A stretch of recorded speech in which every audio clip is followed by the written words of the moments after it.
And at least I know for sure that I can't draw straight with a ruler because of you. So that's what It's in I'm your getting from it. DNA. Yeah. Yeah. So I should have just gone back to school and been like, hey, I actually can't.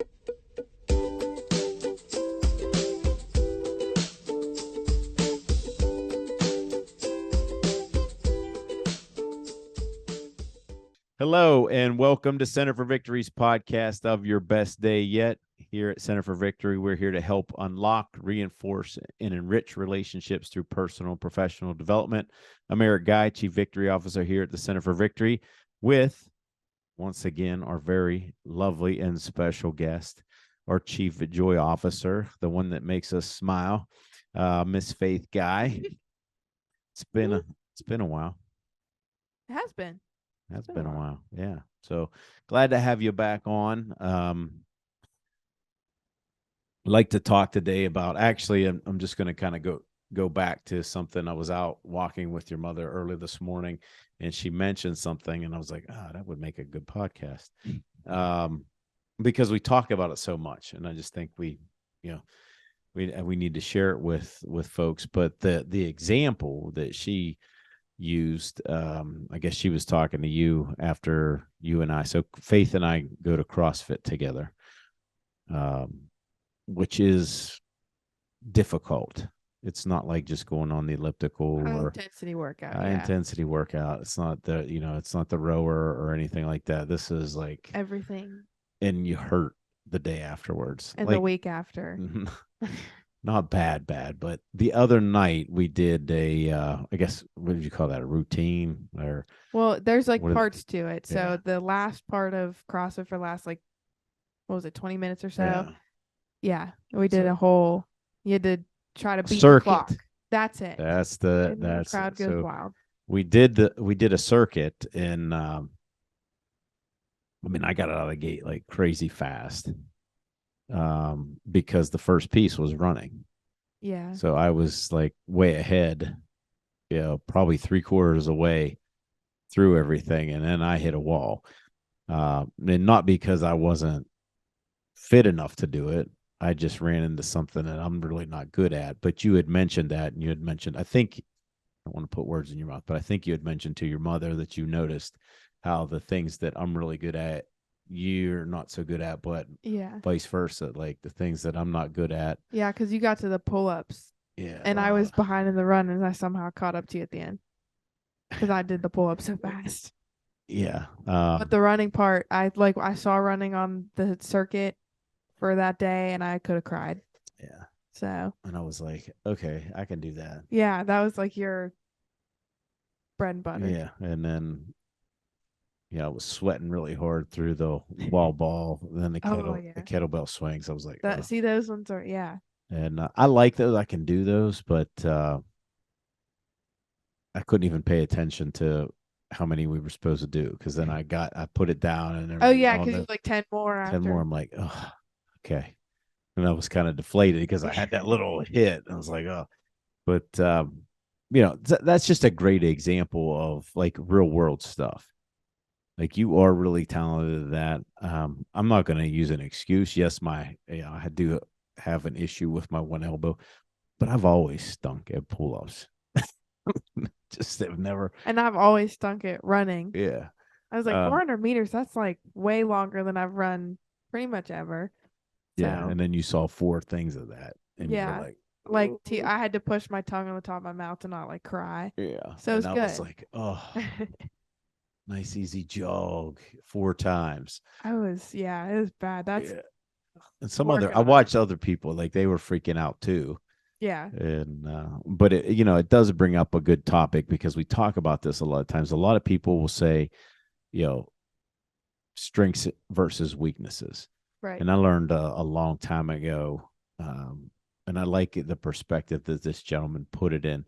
He said, talents, think of it as talents versus non-talents. I mean, I can do pull-ups. It's not a big talent. All right. I mean, I think it's cool. Like when you were in gymnastics, I can do some of those things. Probably shouldn't be doing them all the time, right? Or should have started way earlier to try to do them. Yeah. but some of those things you're just not good at. And I know, like, for me, growing up in going through school, there were a lot of times that I felt really stupid at things. Now, fortunately for me, I think very fortunate, I had some fantastic teachers that I think understood that. I had some ones that really sucked, but I like to focus on, I can name them off still, that just knew kind of how I operated, and wonderful, wonderful high school coaches. And I remember to this day, I can tell you where I was when they brought me in and they said, look, stop being so serious during the games. You don't play well then. And I because I was always loosey goosey during the week. And then I got and they told me that early in my career, it was game changer for me. Literally. Because, but it was so nice that they understood that. Like, that's just how he's going to be. And, I wasn't a goof. I don't want, like, I respected them and everything like that, but I did need to stay loose out there. I was, I was cracking jokes when there was, a minute left in the game and we're behind, and we pulled it out, things like that. But really staying in those areas that we're talented in and not get so focused on what we're not talented in. And school's a good example of that. I mean, you're actually a teacher. And congratulations. That's why she hasn't been on in a while. Faith just completed her first year as teaching. Still does stuff with us, but is a full-time teacher. But I mean, you see this a lot. I mean, you experienced this in sports. You experienced it in music.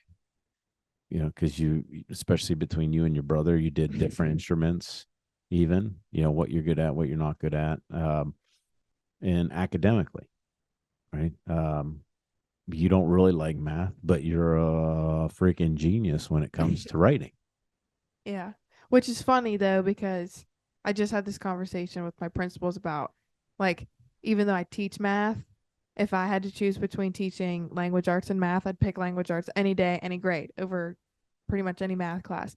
And it's not like I can't do it, because it's funny because I used to score higher in math, but it's just, I don't know, the way that my passions go. I think too, when you're talented at something, then it starts to become an interest, because then it kind of becomes natural to you.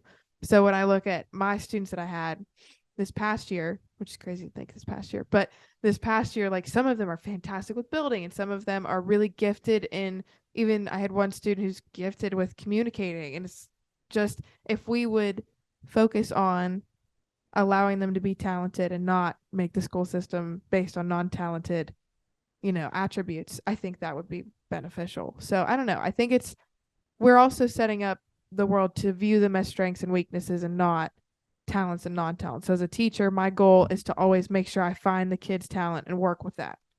Yeah, and help them see it, right? Yeah. I mean, like, I gave you the example of my coaches, and again, teachers, right? They would say, like, yeah, and good teachers from the fact that, hey, look, this might not be your cup of tea. Yeah. I was joking. I was out visiting a plant out in Ohio yesterday, and a bunch of engineers and things like that. And that stuff fascinates me to watch. I just cannot do it. And I had this teacher, and I took him 2 years in a row, and it was funny because when I went back the second year, the first day I walked into class, he's like, again? Yeah. Because it was mechanical drawing. I was always fascinated by it. Do you have rulers that you're trying to draw straight lines with? And he's like, no way. He's like, I'm not sure I've ever witnessed anybody not be able to draw a straight line with a ruler.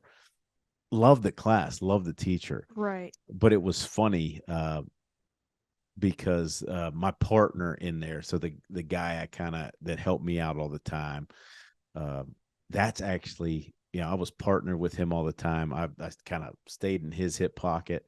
He actually does that as a profession. That is his profession. So I knew something was going on with this guy. Like, I saw his talent, but I was so frustrated at times that I couldn't do those things.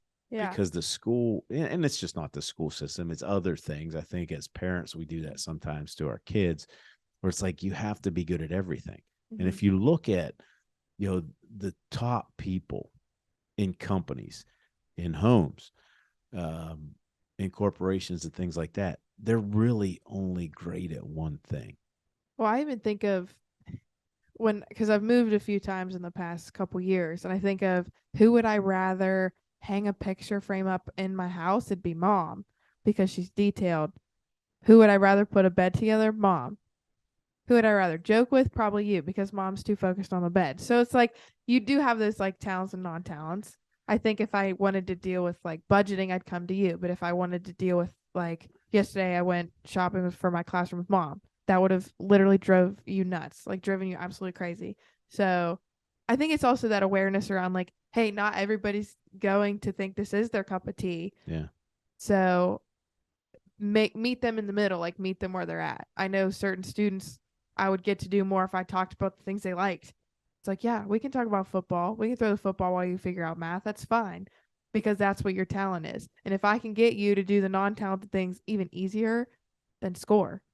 So what I and again, if we're building something, I think I'd rather have mom because she likes to do that stuff, but and you get really frustrated because it's your non-talent.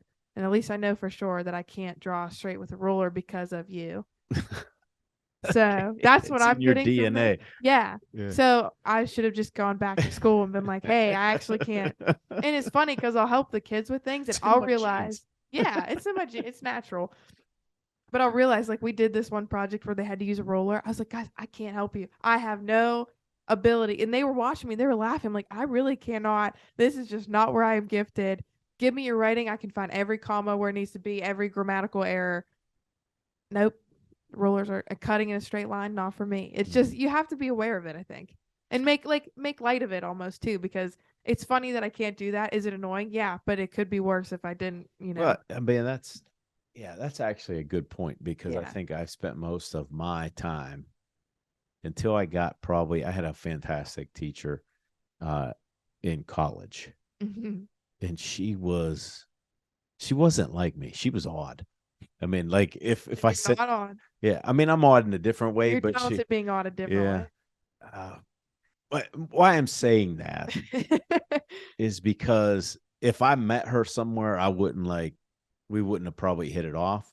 Mm, But the way she taught, and even the way that she did her tests, like her tests were different. They weren't multiple choice. They were questions, and you had to write out your answer. And I loved all of her classes. mhm, But it was because I was interested in those things. It was, social psychology and social anthropology, criminal justice. And mm. it was, those things are fascinating, just the human mind and how it works. And I literally, I mean, my first semester of college almost didn't make it. That's crazy to Yeah. think now too. Yeah. So I had, I think it was a 2-3 I that think first it was semester. lower, Might have but been, we can yeah. round up if it makes you feel better. I don't want to say it was a 1-9. I like to say it's a 2-3. We'll go with 2, 3. Okay. But I literally went from that, and then I had two classes with her that next semester, and I went from that to a 3.6. That's impressive. That's crazy. Like never been on honor roll. Whoa, This like is this all is brand new. cool. Yeah. Did somebody You make ate a mistake? success. Yeah. Um, but it was really staying where those talents were. I can do that all day long. Yeah. But like as my accounting teacher said in high school, like this might not be your cup of tea. It was the best advice she could have ever given me. And she's like, "Well, what are you going to do when you grow up?" I said, "Well, I'm probably going to hire it." Yeah. Yeah, and I did, and but And you've built awareness around it yeah, too. It's not like it's totally dismissing the things you're not naturally good at. It's like, still working at them if you have to, but really focusing on working on the things that are easier, not even easier, but just more natural for you. well, Like I loved psychology, but I was in that with Josiah. I don't know, we didn't take it at the same time, but we had the same teacher, and I loved the class, and he like didn't like it at all. But the stuff that he talks about at work, I just like nod because I'm like, I have no clue what you're saying, man. But if I start talking about teaching techniques or whatnot, like he's gonna totally check out too because it's Yeah. not what he's interested in. He is like, I love him, not a great teacher, but he is fantastic at what he does. So it's just knowing that. And it's not like he went to school for teaching, probably good. I didn't go to school for data science, probably good. I'd still have to like figure out how to spell science. So, it goes with just like understanding and building awareness around what you're non-talented with, but really being excited and focusing on what you are. Yeah. And that awareness is a big thing.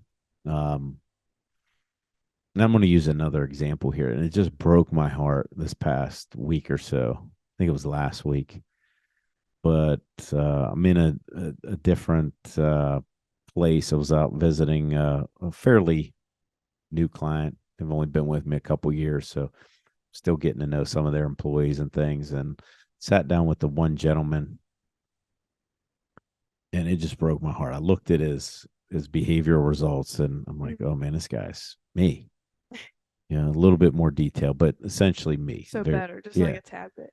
yeah.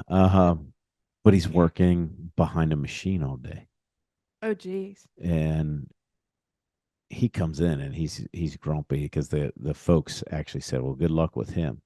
And he come in, man, and he was just like, I'm like, "Oh man, this." I thought maybe I could get this guy to come around, but it's like, I don't know. So we start talking, and we're starting to hit it off. He's starting to warm up, starting to trust me a little bit, and starting to ask him what he was doing. And fascinating background, just fascinating. What he's been able to do.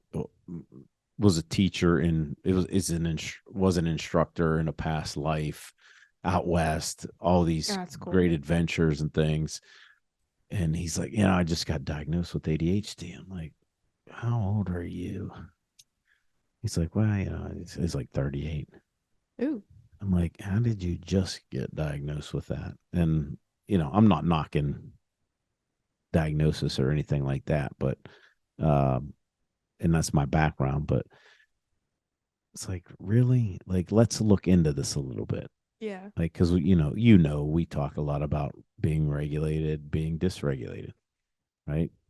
Obviously, they were wanting me to talk to him because this guy was off the chain dysregulated at times. Like, and I started talking to him about this, and he's like, "Wow," I'm like, "I don't think you have an inability to pay attention.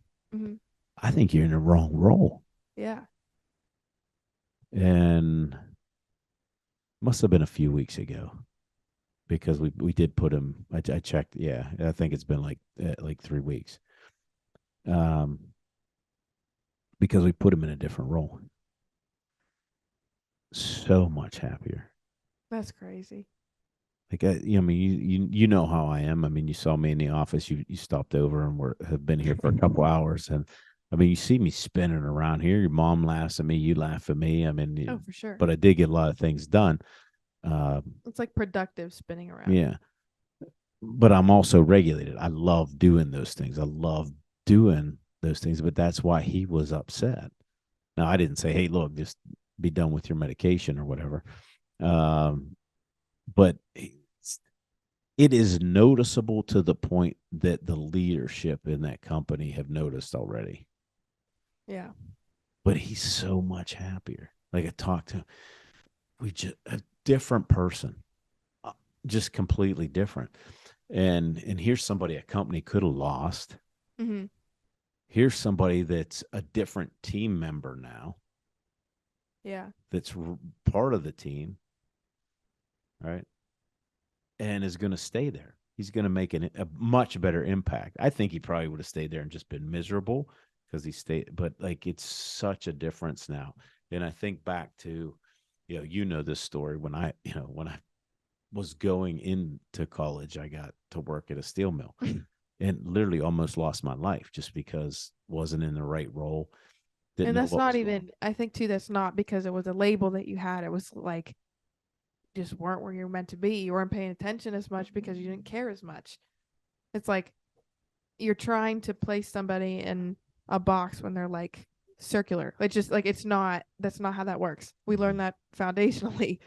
But I think the So, biggest thing there is, after that particular incident, not only did I get injured pretty severely, but yeah. um, I felt like a fool after that. And when I went back in to that job environment, I was treated like a fool for quite a bit of time.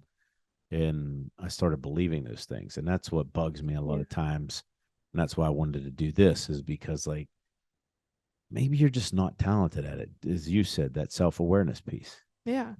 and choosing a different route. I always joke with people especially when I'm working with companies. And I did with this gentleman the other day, well, whatever it was, weeks ago, uh, at first. And I said it to him again the other day when I had stopped back in. Um, just the fact that, hey, look, I'm going to tell you something. I'm going to share something with you. Mhm. Everything that I used to get yelled at or about, sit down. Why are you over there? Why are you talking to this person? Right. Now, again, I'm not talking about being disrespectful. There's a difference. Right. But all those things I used to kind of get in trouble for Mhm. is what I get paid to do now. And, like, I've told my kids that like right. And yeah. Yeah. like, I get to sit down and talk with people, um, help people, Mhm. like, in all kind of different situations. And a lot of times it doesn't matter where I'm at, whether I'm on the phone or like dinner last night, run into somebody. It's like, well, here's give me some advice on my kid, Yeah. like, over a dinner conversation. I'm like, oh, I'd love to help, Yeah. right? But if Because I, it amps you up because yeah, that's what you're talented in. yeah, Like I can look at all of my kids and be like, you know what, you might not really care for science, like sixth grade science, but at the same time, it's someday you're going to do something that's really successful that benefits other people and yourself, but it might not be anything to do with science, and that's fine. I think we just try. I don't even know it's like parents because I was like, I don't know it personally because you never were like you need to be this, you need to be that. So I wasn't ever in that role, but I've seen it through like my friends and the students I have is, if you're forcing somebody to be talented at something that they could care, like they just don't even care about, it's like, then what's the point? They're not going to be successful. Then they're going to have resentment and that's going to dysregulate them. mm-hmm. And I think, like, I think you said, I think it's a quote by you, but I don't know if you got it from somewhere. It was, you can't have education without regulation, Yeah, something like that. Because I look at the students I have and they were successful in certain things because I just realized that they were dysregulated. If we took time to regulate ourselves and then regulate our kids, then we're able to actually learn. And it doesn't matter if they're like, I have flexible seating in my classroom. I know that some kids need to move around. I'm the same way. I'm sitting like a frog all the time. And they laugh about it, but they know. mm-hmm. And they felt seen because I was the first adult, unfortunately, this far in their academic career to really like see that in them. So I think it comes too from awareness with your own talents and then awareness with what they look like in other people. Yeah. Because you notice that in that guy, I notice it with my kids, and it takes that to be successful and realize your talents, non-talents, and all that jazz. Well, and I think the other thing too that we don't get taught, unless we have really good teachers, like Mm-hmm. way above average, excellent type range, is most people don't talk about this whole idea in relationships about being competitive versus complementary to one another. Yeah. We compare ourselves with the person that's in our environment. So anytime we have a new relationship, whether it's, you know, uh, in a community, in, our homes, in our work, we're unconsciously competitive with that person because we're judging them based off what we can do and not what they can They, do. yeah. Like, if I don't know that, if I don't have, again, going back to what you were saying about the self awareness, I can't choose a different route. Yeah. Early on in my career, I always use the example that I burned through so many admin assistants and I would get so frustrated. I think they were the right people. Mm-hmm. I didn't have enough self awareness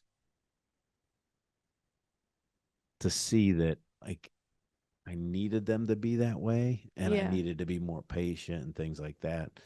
and I needed to be complementary to them. Mhm. So weaknesses become irrelevant in that kind of relationship. Yeah.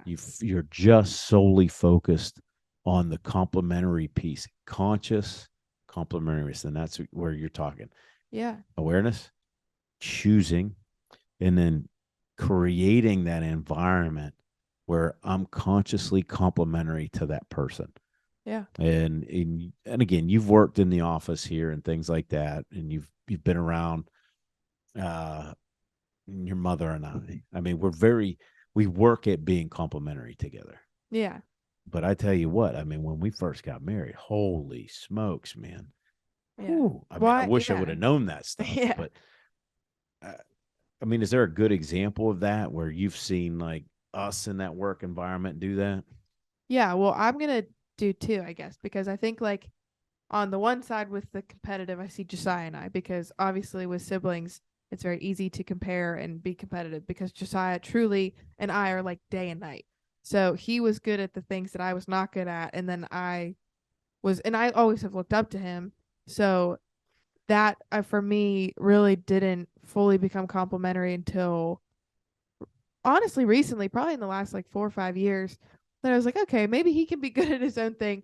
I don't have to be. And I can just cheer him on and be empowering to him because I could empower everybody else, even if they were just like him, but I Mm-hmm. couldn't because I was so caught up in trying to be him until I realized, okay, I don't need to be him. I need to be me because the world needs Josiah as much as they need me. So it comes from that. But I mean, it took time. It Mm-hmm. also took, you and mom's example of being complimentary to each other, that I was like, oh, hey, maybe I should treat everybody like that instead of trying to one up them or be them, or because you don't need to change who you are to like benefit something when you have so much to already give. So I look at you and mom, and you're polar opposites too. So seeing how you guys, mom will sometimes step back and you respect that because she needs her time to like internally process things. And she also respects that you are like 100 miles a minute and that Josiah and I are 100 miles a minute. And she is good with that and respects it, but it's not the same. Mm-hmm. So I think that's kind of to her ability to understand it, your ability to understand her. Like if she, like if she ever got mad, which is like maybe 2 times since I've been alive, um, that it's like, oh, this is like really bad because she's so patient. But it's also good because where you really push her to like talk to people and interact and do that when sometimes she wouldn't have necessarily talked to a certain person. Those kinds of examples just resonate with me as I teach, as I have relationships. And yeah, so I think that's kind of like the gist of complimentary versus competitive. Yeah, I mean, just the And it takes time. yeah, and it takes work. It And doesn't. it's not like you guys were perfect with it right off the bat, but I think you were really great parents because you intentionally worked on it together. Well, yeah, I mean, we were definitely again, we are polar opposites Yeah. behaviorally, everything. I mean, but we really worked at that, not competing with one another as parents. And I see a lot of parents doing that. I see a lot of bosses doing that. I see a lot of leaders doing that. I see a lot of people that work in the same department doing that instead of saying, like, we've come together and we created, I think, some pretty cool kids, right? At least Um, one of them. yeah. But the other thing is, the amount of work we get done when we're both staying in our lane and Yeah. we're in our giftedness, in our talents, and I don't tread too much there. I have more problem treading on hers than she does mine. Um, but we respect that, and we've talked about it, and we've set it in place, and it's not I'm better than you or you're better than me. It's nothing that, but that's what you get into when you have that unconscious competitiveness, and it does, starts back with the strengths and weaknesses. What's like stay in your talents. It starts back way from these fundamental ages Yeah. when we're in school and learn all this stuff. If we could just kind of get this out of our system and show kids this, but also, and when we come into the work environment of doing that as well, right? Being more complimentary, we literally probably get by doing that. I imagine we probably get the same amount of work done as at least 4 people, just the two of us. Yeah. Now, if we were unconsciously competitive with one another, I don't think we'd get the work of two people done. And you see Yeah. that a lot in the work environment. Unfortunately, you see it a lot in homes Yeah. because it's like, well, you know, you hear parents. I mean, I've heard parents for years. I mean, I've had my license for 25 years. Wow. Yeah, 25. Well, we can round up on that too. Okay. Yeah. But 25 years, I mean, I've been practicing therapy and things like that. And, you know, when parents come in, it's always, well, he doesn't do that. She doesn't do this. It's yeah, keeping that record of wrongs And it's too. like, guys, you're just different. Like, Yeah. you're not going to, like, until you understand this and get right with this, because kids need it too. Yeah. I mean, we were just looking at the behavioral sides of a whole family a little bit ago, right? And you have this huge dynamic, and it's like, oh, wow, this could be a problem. This could be a huge issue, Yeah. or this could be really good if you walk your kids through that. Like if you're expecting, Well, and the parents too, yeah, because if they weren't, you know, kind of accustomed to even having awareness around it, then and being intentional about it, because for example, the people we were looking at, like so vastly different, but I think they've also taken the steps to understand each other. So it does come from that, and that's better because then you're not growing up with kids who do that with their kids again, and you break the cycle of doing that.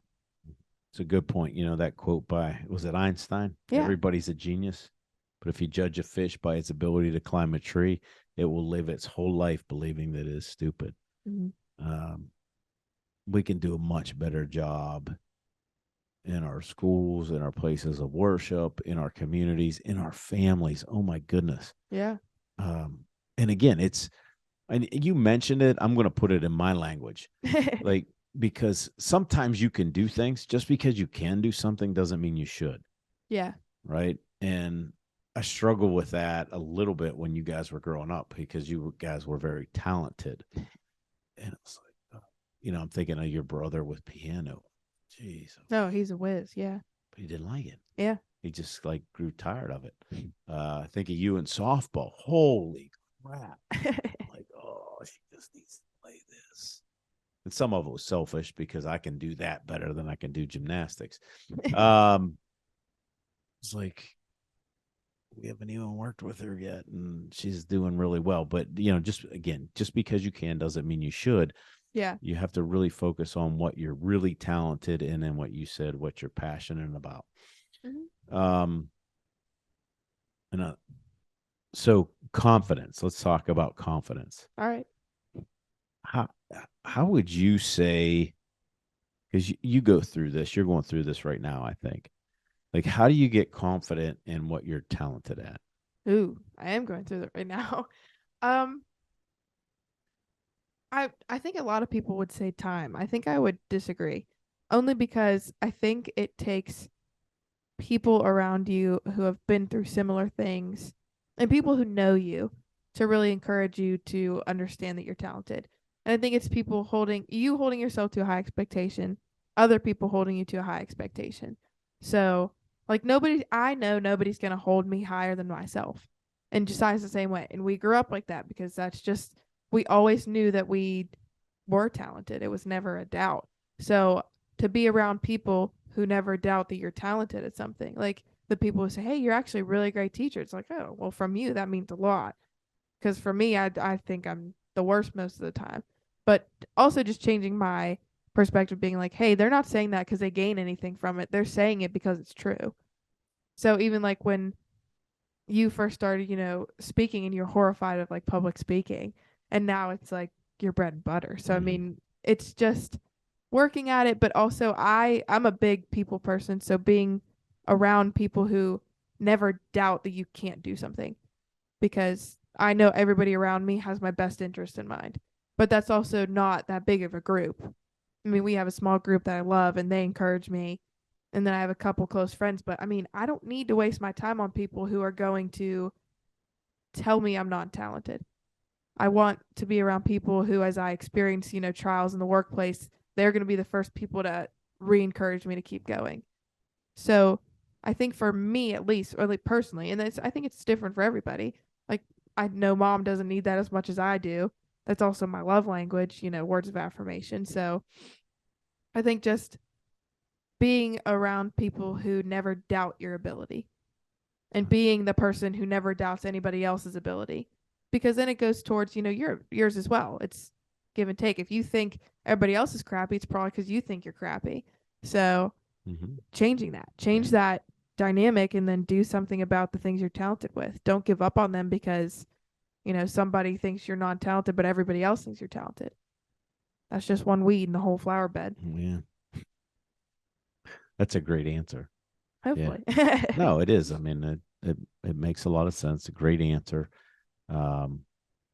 Because I mean, changing that shift in your own mind, seeing other people's talents is automatically going to put that back in your mind. I mean, we can get on all the neuroscience, but I won't do that today on the podcast. But like next episode. that's a great. It actually is a great answer. So I appreciate that.